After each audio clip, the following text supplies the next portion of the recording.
with children. I know why. They make people cry. But most young adults come to me with parameters firmly set and resistant to ideas beyond the confines of their consciousness. In fact, we all are that way. So how can we know what we don't know? For all the education I have and all the studying I do, all I've learned is how much I don't know. Intellectualism is a striving to understand the world and all of its complexities. Don't confuse it with being intelligent. It's not necessarily the same thing. Intellectuals avoid compartmentalization and categorization. They avoid false binaries and labels. They wish to develop deeper understandings of the interconnectedness of institutions, people, culture, history, literature, philosophy, the physical and spiritual world, and art. That doesn't mean that there's no judgments or absolutes for some intellectuals, but there are certainly no easy answers. Intellectuals see life as overwhelmingly complex, so that snap decisions and heuristics are to be avoided. But to those who are comfortable with how things are, intellectualism is threatening. I don't believe that anyone lacks intellectual curiosity due to genetics. Rather, we learn to be skeptical of what seems difficult to understand because it complicates what we've tried our entire lives to make sense of. That's scary, and that's unsettling. What I've seen in my 10 years in this profession is an increasing comfort with devaluing intellectualism and intellectuals.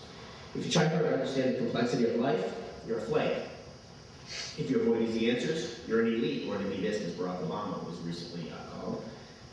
If you're a college professor dedicated to the Freirean notion of allowing students to be central to their own education so that they can realize their own full humanity, if you encourage them to push hard against those established boundaries, to see flowers any way they want to see them, if you will, if you push them to think critically about everything they've ever known, then you're seen as dangerous.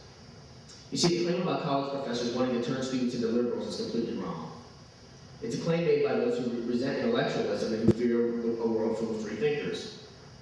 I know very few academics who wish to change their students' minds or suggest a particular political orientation, let alone force one. In fact, it's quite the opposite. We want our students to learn to challenge the indoctrination that they perceive throughout their lives and come to their own decisions. But if one views the world through a non-intellectual lens, then the only possible explanation for students challenging the status quo is that they've been brainwashed to do so. Those who prefer indoctrination assume that it's the only way to affect attitudes and beliefs. Few can understand how Barack Obama sat in a church with sermons by Reverend Jeremiah Wright and processed that information critically as an intellectual. If the parameters of our thought process are set by those in influential positions, then we assume that everyone is incapable of critical processing. It's what psychologists call projecting. But intellectualism is a route to love in the broadest sense. It's difficult to be apathetic when one comes to realize the amazing complexities of the physical, emotional, and spiritual worlds. Through intellectual investigation, we learn about multiple perspectives. We come to find arrogance in our previous beliefs that ours is the correct, if not the only, perspective that there is.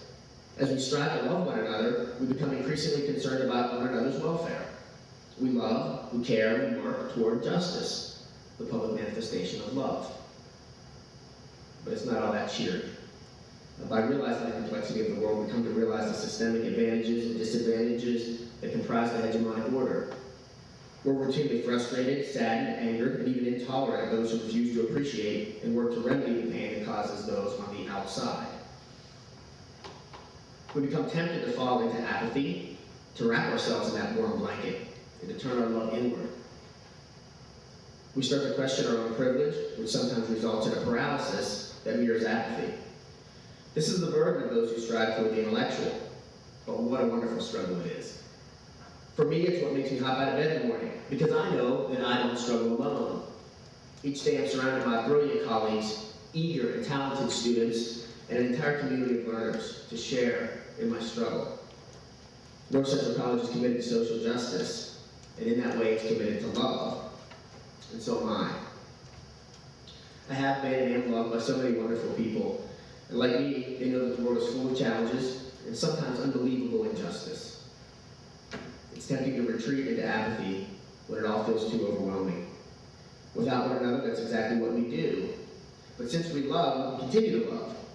If love and apathy are two sides of the same coin, then we can envision a cycle of either moving, this cycle moving in perpetuity. The challenge is not to interrupt the inertia, but rather to keep our eyes squarely on the love side of that two-sided coin. I'm going to get a little bit silly here for a second. Post-structuralists might argue that the point itself is an amalgamation of how it's perceived. As such, the apathy side of the coin doesn't even exist if we fix our gaze on the love side. In this case, where our eyes don't go stays in the shadow of our consciousness. With respect to the embrace of intellectualism, however, we wish to find out where our eyes don't go, so that we can better understand the perspectives of the other, so that in turn, we might love them more fully. I intentionally spoke shorter than my allotted time because I hope to engage in a genuine dialogue with you about this subject. That's going to be up to you. I so appreciate your time and attention, and I'm so grateful for being asked to be with you this evening. I believe that I'm only a construction of the people who love me, so I want to leave you with a list of some of those folks, as well as the song for which this lecture was the title. And after that short song's over, I hope we can have a little bit of a talk. Thank you.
Let's get to it.